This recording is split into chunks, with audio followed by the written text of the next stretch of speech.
అన్న ఇప్పుడు మనకి చూసుకున్నట్లయితే సజ్జన్ గారు ఏమంటున్నారంటే వాళ్ళ భార్య బట్టి లేదు, వాళ్ళ భార్య పట్టించింది. భార్య లేదు, భార్య లేకపోతే రాజ్యాల కూలిపోయి. సజ్జన్ గారు ఎందుకు అలా చెప్తున్నారంటారు? చెప్తారా పోలీసులు అంటే కాకి వేసుకున్నా నేను పట్టుకున్నానని, అంతే కదా. అంత ఫేక్ వాళ్ళ భార్య పట్టించిందంట. భార్య పట్టించింది. భార్య లేకుండా ఇప్పుడు భార్య వచ్చింది కోర్టుకు వస్తున్నాడని తెలిసింది, పట్టించింది. అదే విధంగా అన్న మనం చూసుకున్నట్లయితే ఇప్పుడు ఎంతమంది 2 రాష్ట్రాల్లో ఉన్నారో వాళ్ళు ఓపెన్ చేశారు ఆయన సైట్, వాళ్ళ డేటా మన డేటా మొత్తం ఆయన కాడ ఉందంటారు. అది నిజమేనంటారు? డేటా ఉందంటున్నారు. ఇప్పుడు ఎవరు తప్పు చేయకుండా ఉన్నాడు? ఇప్పుడు ఎవరన్నా చంపడానికి ఉన్నాకో, అరే ఒకరిని చంపుతానరా, అటువంటి ఉంటాయి కదా. డేటా అంటే ఇప్పుడు ఫోన్ లో ఎన్నో ఎంతో మంది తప్పులు చేస్తున్నారు. తప్పు చేయకుండా ఉన్నారా ఎంతో మందిని? అంటే డేటా ఇప్పుడు డేటా ఉన్నా గానీ ఏం చేసుకుంటారు? డేటా ఉన్నా గానీ ఏ సామాన్యుడు వెత్తి జోలి అసలు వెళ్ళలేదు ఇప్పుడు దాకా. ఎందుకు వెళ్తాడు? కానీ వీళ్ళు మన ప్రజలు ఎందుకంటే ఇలా ట్రోల్ చేస్తున్నారు? ట్రోల్ చేస్తారు. ఎందుకు చేస్తారు? ఏముంది డేటా గట్ట. ఎందుకంటే ఆడు కష్టపడి వచ్చినాడే. ఆడు కూడా ఇప్పుడు మళ్ళీ లేని వాళ్ళకి ఇప్పుడు టికెట్కి వెళ్తున్నాం. సినిమా టికెట్ 1000 రూపాయలు ఉంది, 2000 ఉంటుంది. డబ్బున్నవాడు వెళ్తాడు, లేనోడు ఏం చేస్తాడు? చెప్పు. అవును. ఇప్పుడు వెళ్ళాడు టికెట్ కి. వాటర్ బాటిల్ ఎంత? 50 రూపాయలు. లోన బయట ఎంత? 20 రూపాయలు. ఇప్పుడు ఆడు కావాలని చేయలేదు కదా, జనాలకు పంచాడు. దానికి తప్పు అన్నారు. ఇప్పుడు ప్రొడ్యూసర్లు ఎందుకు అన్నారంటే తప్పని, ఆవిడ కొన్ని కోట్ల మీద తీస్తున్నారు కాబట్టి ఇది ఫ్రీగా పెడుతున్నాడని అనుకుంటున్నారు. ఇప్పుడు అలాగంటే నువ్వు టికెట్లు తగ్గించాలి కదా. ఇప్పుడు హీరో 10 కోట్లు తీసుకుంటాడు, రేపు పొద్దున ఫ్యాన్స్ వస్తున్నాడు అని టికెట్ తగ్గించాడా? అన్న ఇప్పుడు హైకోర్టులో సంబంధించి ఒక ఫైల్ అయితే ఉంటుంది, ఆ ఫైల్ మొత్తాన్ని హ్యాక్ చేశారని ఉదయం అయితే న్యూస్ వచ్చింది. ఇప్పుడు హ్యాక్ చేసాడు అంటాడు. ఎందుకంటాడంటే బెదిరించడానికి, చెప్పడానికి నాలో టాలెంట్ ఉందని చెప్తున్నాడు. ఇప్పుడు గవర్నమెంట్ వాడుకోమని ఏదైనా చేసుకోండి, దానికి వెళ్ళదు. ఇప్పుడు అదేంటే సినిమాల కోసం, ఇప్పుడు తప్పు చేసినట్టు సినిమాల కోసం చేయడు కదా, ఐబామ్ కోసం చేయడు కదా. ఇప్పుడు తప్పు చేసిన అంటే దానికోసం చేయడు. ఇప్పుడు కొన్ని బ్యాంకులు ఉన్నాయి, దాన్నే చేయొచ్చు కదా. ఇప్పుడు బ్యాంకులో ప్రతి ఒక్కరితో బ్యాంక్ బుక్ ఉంది, ప్రతి ఒక్కరి దగ్గర 10,000 రూపాయలు తీసుకుంటే ఎన్ని డబ్బులు వస్తాయి? అది ఐబామ్ పెట్టాడు, సినిమా పెంచడానికి కోసం పెట్టాడు. జనాలు లేనివాడు కూడా టికెట్ వెళ్లకుండా అది ఏంటంటే ఫస్ట్ సినిమా చూడాలని చిన్న బాధతోటి పెట్టాడు. అది అంటే ఇప్పుడు ఐబొమ్మ చేసిందని ఓటీటీ మూవీస్ కదా, సినిమా థియేటర్ కాదు కదా, థియేటర్ ఫ్రెండ్స్ కాదు కదా అంటున్నారు. అవును, చూసినాడు చూస్తాడు. దానికి ఏమో చూసినాడు చూస్తాడండి. లేనివాడు ఉంటాడు. ఇప్పుడు వెళ్ళాడు, ఇప్పుడు ఫ్యామిలీ ఉంది, ఆ తోపుల్లో ఎవడు వెళ్తాడు? అంటే తోపుల్లో కాదు, ఓటీటీ సినిమాలు అంటున్నారు కదా. అంటే ఓటీటీకి వచ్చింది ఆహాలోనో, హాట్‌స్టార్ లోనో, నెట్ఫ్లిక్స్ లోనో అవైలబుల్. రీఛార్జ్ చేసుకోవాలి, రీఛార్జ్ చెయ్యాలి, 1000 రూపాయలు రీఛార్జ్ అంటాడు. అదే నెట్ రీఛార్జ్ చేసుకుంటూ వచ్చేస్తున్నారు కదా మొత్తం సినిమా అంతా.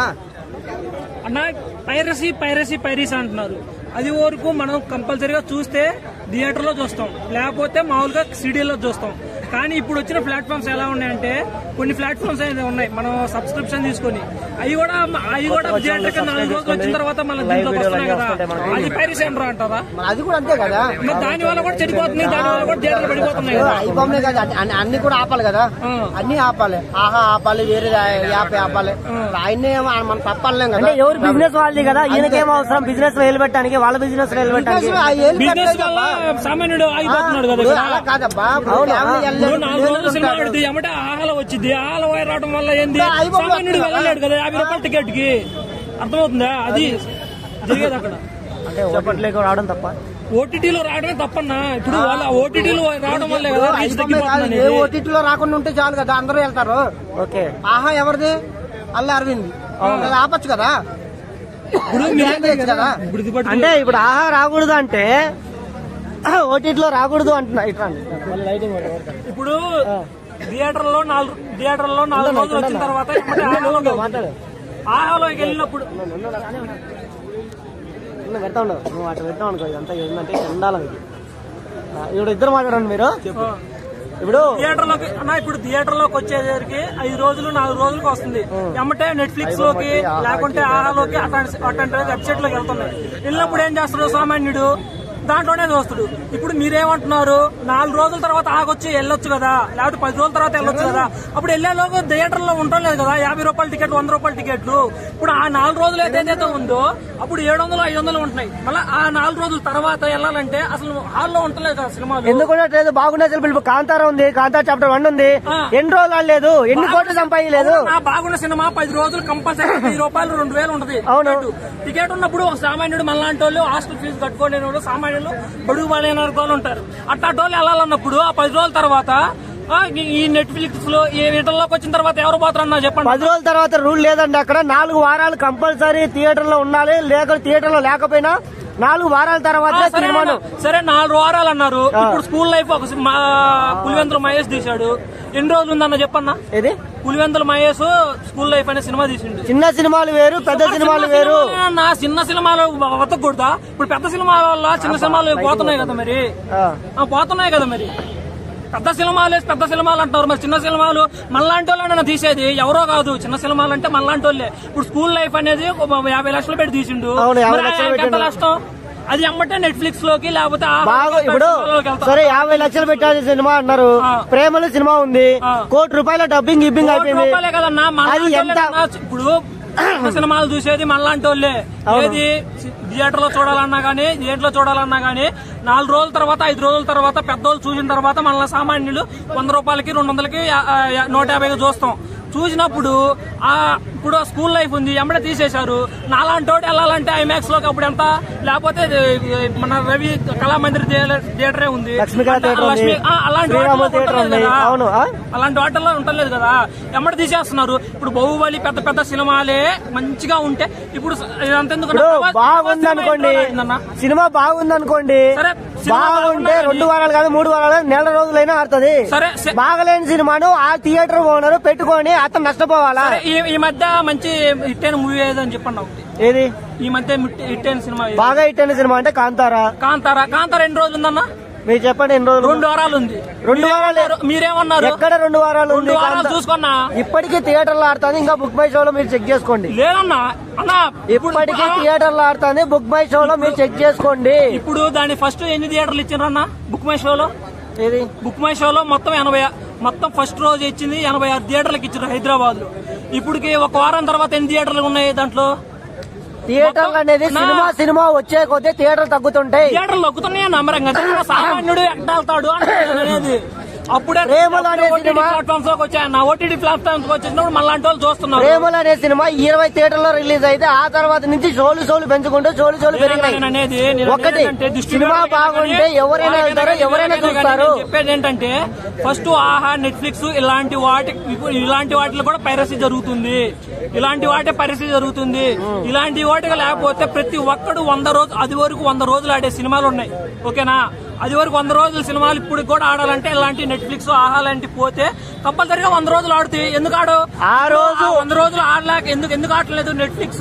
ఆ రోజు ఇంత టెక్నాలజీ మనోళ్ళు చూస్తున్నారు. ఆ రోజు ఇంత టెక్నాలజీ లేదు కాబట్టి ఈ రోజు, ఆ రోజు ఉన్నది ఓన్లీ ఛానల్సే కాబట్టి ఈ రోజు మరి సరే మీరే చెప్తున్నారుగా, దాన్ని బట్టి ఏంది వచ్చే ఎక్కడ చూసేవాడు అక్కడ చూస్తాడు. మీరే చెప్తారు. ఆ రోజు హైదరాబాద్ లో మెట్రో రైలు లేదు, ఈ రోజు హైదరాబాద్ లో మెట్రో రైలు వచ్చింది అంటే టెక్నాలజీ పెరిగింది. టెక్నాలజీ పెరిగే కొద్దీ డెవలప్మెంట్ అయిపోద్ది. డెవలప్మెంట్ అయ్యే కొద్దీ నీకు తప్పుతూ వస్తుండే ప్రతి ఒక్కటి. డెవలప్మెంట్ అంటున్నారు కాబట్టి చెప్తున్నా. డెవలప్మెంట్ కాబట్టి ఈ బొమ్మ కూడా చూసే వాళ్ళు చూస్తారు, చూడని వాళ్ళు చూడరు కదా. ఇప్పుడు ఐ బొమ్మలో చూసేదాని వల్ల సబ్స్క్రిప్షన్ ఏదైతే నువ్వు బిజినెస్ పరంగా ఒక ఛానల్ పెట్టావో, ఒక ఏదైనా పెట్టావో, దాని వల్ల సబ్స్క్రైబర్స్ తగ్గుతున్నారు. దాని వల్ల దానికి రావాల్సిన రెవెన్యూ రావట్లేదు. అన్నా మీకు సబ్స్క్రైబర్లు తగ్గుతున్నాయంటే నువ్వు ఫస్ట్ నీతిగా ఉండాలన్నా ఎవరైనా చేసేవాళ్ళు. ఎందుకంటే వాళ్ళ బిజినెస్ చూసుకుంటారు, సినిమాను కొనడం తప్ప వాళ్ళ బిజినెస్ చూసుకుంటారు. ఫస్ట్ వాళ్ళ బిజినెస్ చూసుకుంటారు, వాళ్ళ స్వార్థం చూసుకుంటారు. కానీ ఇప్పుడు వీటన్నిటిలో వదలపోతే థియేటర్లోనే ఉంచొచ్చు కదా. వీటిల్లో వాళ్ళు బిజినెస్ చేసుకుంటారు. బడుగు బలైన వర్గాలు మనలాంటి పేదవాళ్ళు అయితే బలి అవుతున్నారు కదా. అట్లాంటి బలుగు బలైన వర్గాల నుంచి వచ్చినోడే రవి. ఆ రవి ఇట్లాంటివి చూసి ఆయన కడుపు మండి ఇలా చేశాడు. తప్పే ఉంది దాంట్లో. కడుపు ఇప్పుడు మీరే అంటున్నారు కదా, టెక్నాలజీ పెరిగింది అంటున్నారు, ఏదో పెరిగింది అంటున్నారు. ఆ టెక్నాలజీ వాడుకొని మనలాంటోడే ఎవడు ఆ రోజు 10 ఇళ్ళకి ఒక మొబైల్ ఫోన్ ఉండేది. ఈ రోజు ప్రతి మనిషి దగ్గర ఒక మొబైల్ ఫోన్ ఉంటుంది. అవును, మరి ఇంకా తప్పులేదు కదా. ఆ రోజు టెక్నాలజీ పెరిగినప్పుడు ఏదైనా సరే దాని టెక్నాలజీ ఒకప్పుడు చిరంజీవి 100 రోజులు ఆడేదన్నా, ఇప్పుడు 10 రోజులు ఎందుకు ఆడుతుంది? టెక్నాలజీ అంటారు. టెక్నాలజీ ఎక్కడుంది? ఆలో నెట్ఫ్లిక్స్ లో ఉంది. 4 రోజులు అయిపోయిన తర్వాత ఎమ్మటే నెట్ఫ్లిక్స్ లో ఎందుకు అమ్ముతున్నారు? మీరు చెప్పినట్టు 4 వారాల తర్వాత నెట్ఫ్లిక్స్ అమ్మొచ్చు కదా. 4-5 రోజులు 4-6 రోజులు ఎందుకు అమ్ముతున్నారు అన్న? టికెట్ల రేట్లు హై ఉండడం వల్ల సినిమా పైరసీ సినిమాలకి జనాలు సపోర్ట్ చేస్తున్నారు అంటారు, మీరేమంటారు? పైరసీ వాళ్ళు సపోర్ట్ చేస్తున్నారన్న, అదేనా నేను చెప్పేది. నెట్ఫ్లిక్స్, ఆహా ఇలాంటి యాప్లకి 2 వారాల తర్వాత, లేకపోతే వాళ్ళు ఏం చెప్పారు, 4 వారాలు కంపల్సరీగా థియేటర్ లో ఉండాలి. ఎందుకంటే బడుగు బలైన వర్గాలు, పెద్దోళ్ళు, చిన్నోళ్ళు మొత్తం 4 వారాలు చూస్తారు. లేకుంటే అసలు ఇలాంటి ప్లాట్ఫామ్స్ ఇప్పుడు నెట్ఫ్లిక్స్, ఆహా ఇలాంటి వాటిల్లోకి ఆ 4 వారాల తర్వాత అయితే అందరూ చూస్తారన్న. ఇప్పుడు కొంతమంది ఏమంటున్నారు అన్న, డబ్బున్నోడే చూడాలి, లేకపోతే 10 రోజుల తర్వాత చూడు, లేకపోతే నెల రోజుల తర్వాత చూడంటున్నారు. కానీ ఇక్కడ ఏం జరుగుతుంది, 4 రోజుల తర్వాత ఏమంటే నెట్ఫ్లిక్స్ ఇట్లాంటి వాటిల్లో పోయేసరికి బడుగు బలైన వర్గాలు థియేటర్లకు వెళ్ళి ఏం చూస్తారని నేను క్వశ్చన్ వేస్తున్నా. అంటే ఓటీటీకి రావడం 3 రోజులు వస్తుంది సినిమా, వదిలేదు 3 రోజులు సామాన్యులు చూడకూడదు, పెద్దోళ్ళే చూడాలి. సెలవులు పెట్టేలా చూడాలా? సెలవులు పెట్టి చూడాలా? ఇప్పుడు 4 వారాలు అన్నప్పుడు 4 వారాలు ఉంచాలి కదా. అదే మా ప్రశ్న. ఇప్పుడు 3 రోజులు ఆ 3 రోజులు మన సంక్రాంతి వచ్చిందంటే, ఆ 3 రోజులు థియేటర్లో ఎవరెవరు ఉంటారన్నా? పెద్ద బడా షేట్లే ఉంటారు, పెద్ద కార్ పార్కింగ్ చేసే ఉంటారు. మనలాంటి వాళ్ళు ఉంటారా? ఆ రోజు కూడా కంపల్సరీగా 200-300 ఏది 50 రూపాయల థియేటర్లో కూడా 300 ఉంటుందన్న. వేలు అని చెప్పను కానీ 300 అయితే కంపల్సరీగా ఉంటుంది. అలాంటప్పుడు ఆ 3 రోజుల తర్వాత మన సామాన్లు లాంటి వాళ్ళు వెళ్ళినప్పుడు కంపల్సరీగా అయితే మనకైతే థియేటర్ లో ఆ సినిమా అయితే ఉంటదన్నా. అక్కడ చెప్పన్నా, ఉంటదా ఉండదా అన్న? సరే, నువ్వు ఉన్నారు 4 వారాల తర్వాత కంపల్సరీ అన్న నువ్వు ఉండదన్నావు కదా. నేను ఒకటే స్టూడెంట్స్ ఐబొమ్మకి ఎక్కువ అడిక్ట్ అయ్యారు అని చెప్పి చెప్తున్నారు. అంటే ఇప్పుడు టికెట్ల డబ్బుల కోసము పేరెంట్స్ ఏమైనా పీడించే అవకాశం ఉందా? స్టూడెంట్స్ ఏం పీడియరన్నా, ఫ్రీడంగా. ఇప్పుడు ఏంటంటే ఐబొమ్మ, మూవీ రూల్స్ ఇవి ఉన్నాయి కదా, వీటిలో చూస్తారు. లేకుంటే ఇవి లేకపోతే కంపల్సరీగా ఆహా లేకపోతే నెట్ఫ్లిక్స్ అలాంటి వాటికి వెళ్తారు. ఎందుకంటే ఇప్పుడు వాళ్ళు ఆ ప్లాట్ఫామ్ కి ఎంతో కొంత మనీ జనరేట్ చూసుకోవాలని చూస్తారు. ఆ స్వార్థం వల్లే ఇప్పుడు ఈ రవి కూడా ఎలానే తయారు చేశాడు. ఇది చేయకుండా ఉంటే ప్రశాంతంగా అయితే చూడటానికైతే జనాలు కూడా ఆసక్తి చూపిస్తారు కదా థియేటర్లో అని నేను చెప్తున్నా. అయితే రవి గురించి బయట జనాలు చెప్తున్నారు కదా, పేదవాడికి భారంగా మారిన సినిమాలని ప్రతి ఒక్క పేదవాడు కాళ్ళ మీద కాళ్ళు వేసుకొని ఇంట్లోనే ఉండి చూసేలా చేశాడు, అతనే నిజమైన హీరో అని చెప్పేసి పొగుడుతున్నారు. నిజమైన హీరో లేకపోతే ఆయన తప్పు చేసిండు, కాకపోతే తప్పే అని అంట. కాకపోతే ఆయన కడుపు మండైతే ఇలా చేశాడు అనేది నేను చెప్తా. ఎందుకంటే ఇప్పుడు ఉన్న నెట్ఫ్లిక్స్ ఇవన్నీ తీసేయాలన్న. ఫస్ట్ నాకు ఈ బాధ ఏంటంటే ఇవన్నీ తీసేస్తే ప్రశాంతంగా ప్రతి ఒక్కరు థియేటర్ లో చూస్తారు. ప్రశాంతంగా చూడలేని వాళ్ళు అయితే ఒక 50 రూపాయలు 10 రూపాయల టికెట్లు కూడా ఉన్నాయన్న. అప్పుడు మనం నేను ఒకటే అడుగుతాను, థియేటర్లు ఏంది అలానే ఉన్నాయి. ఒకటే ఒక క్వశ్చన్ అడుగుతాను నేను. సబ్స్క్రిప్షన్ వచ్చేసి 300 1 ఇయర్. ఎన్ని సినిమాలు చూడొచ్చు నువ్వు? ఎన్ని సినిమాలు వస్తే అన్ని సినిమాలు చూడొచ్చు. ఎన్ని ఆహా ఉంది, ఇద్దరు లాగిన్ చేసుకోవచ్చు. అవును, ఒక 300 చేస్తే లైఫ్ లాంగ్ వచ్చింది. అంటే లైఫ్ లాంగ్ 1 ఇయర్ వస్తుంది. అవును, వచ్చింది. 1 ఇయర్ లో ఎన్నో సినిమాలు చూడొచ్చు. అది కూడా ఎన్ని రోజులకు వస్తుంది? కరెక్ట్ గా 4-5 రోజులకైతే 4-5 రోజులకు ఆహా రావట్లేదు. 4 వారాలు సబ్స్క్రిప్షన్ చేసుకుంటూ వెళ్తే ఒక్క ప్లాట్ఫామ్ కాదు, ఆహా ఆ తర్వాత Amazon prime video, Netflix, G5, Hotstar, ఆ తర్వాత సోనీ లైవ్, సోనీ మ్యాక్స్ అని చాలా ఉన్నాయి. మరి ఇవన్నీ చేసుకుంటూ పోతే ఒక పేదవాడు ఎలా ఉంటాడు? ఒక పేదవాడు కంపల్సరిగా నేను చెప్పేది ఏంటంటే ఆ పేదవాడిని పక్కన పెడితే ఈ 4 రోజులు ఇప్పుడు ఇవన్నీ తీసేస్తే ఈ పేదవాడు కూడా థియేటర్ లో చూడొచ్చు కదా అని నేనైతే అంటున్నాను. ఇవన్నీ తీసేస్తే థియేటర్ లో చూస్తాం. థియేటర్ లో చూసిన తర్వాతనే దీనికి పర్మిషన్ ఇవ్వాలి. ఓకేనా?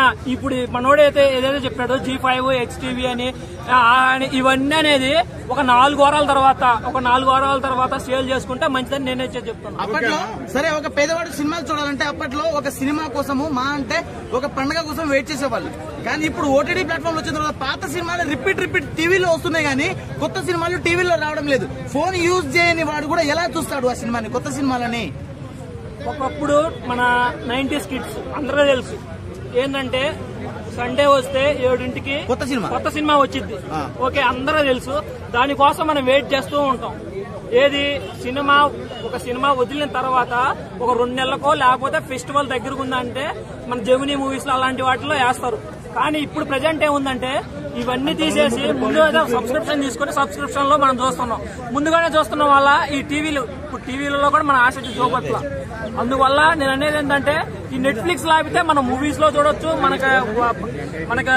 మనకి బంధువులతో ఫ్యామిలీ మెంబర్స్ తో అందరితో కలిసి చూడొచ్చు అనేది అన్నది.